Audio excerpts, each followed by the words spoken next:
একটা গাড়ি আসলে বাড়ির থেকে আসলে মাত্র আমার যে পার্কিং খালি আছে পার্কিং নাম্বারগুলো সেট করা আছে 202 কল দিলে 202 উঠে নামে আসবে 502 কল দিলাম 502 এখন 202 একটা গাড়ি আছে আমি 202 নামাই দিচ্ছি। এখানে আমার 21টা পার্কিং আছে। রাজধানীতে যানজট নিরসনে ও পথচারীদের হাঁটাচলায় প্রতিবন্ধকতা এড়াতে কার পার্কিংয়ের এমন পদ্ধতি আসলেই প্রশংসনীয়। এতে করে একটু হলেও স্বস্তির নিঃশ্বাস ফেলতে পারছে রাজধানীবাসী। আমি মনে করি অল্প জায়গার ভিতরে এরকম পার্কিং হলে মানে বেশ কিছু গাড়ি আসবে এবং রাস্তায় জ্যাম কম থাকবে, রাস্তার সাইডে গাড়ি রাখাও কম হবে। ঢাকা মহানগরীর মধ্যে জায়গার স্বল্পতার কারণেই এটা অত্যন্ত প্রয়োজন। কেননা যত দেখি সব জায়গায় গাড়ি রাস্তার মধ্যে পার্কিং করে, জায়গা নাই। তাই এই জায়গার স্বল্পতার কারণেই এই বহুল গাড়ি পার্কিং এর যা আমি মনে করি খুবই দরকার, প্রয়োজন আছে।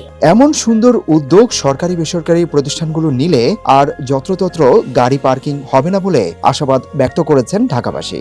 সরকারি প্রতিটা অফিসে এরকম পার্কিং রাখা ভালো, কারণ এখানে আসলে আগে 5টা গাড়ি ধরতো, এই পার্কিং থাকার কারণে এখন 20টা গাড়ি ধরতেছে। সব অফিসে যদি এরকম থাকতো তাহলে অনেক যানজট কমে যেত সরকারি অফিসে। সব প্রতিষ্ঠানে যদি এরকম করে রাস্তায় জ্যামজট থাকবে না, গাড়িও রাখা যাবে অনেকভাবে। যত পার্কিং করে কেউ রাখবে না। এরকম ব্যবস্থার কোথায় কোথায় আছে? আমাদের পুলিশ কন্ট্রোল রুম 53 লাইনে আছে একটা, পুলিশ হেডকোয়ার্টার আছে একটা, এপিবিএন আছে একটা, আবার ওই যে রমনা পুলিশ কমপ্লেক্স, শিমুল কমপ্লেক্স এখানে আছে একটা, চিটাগাং আছে।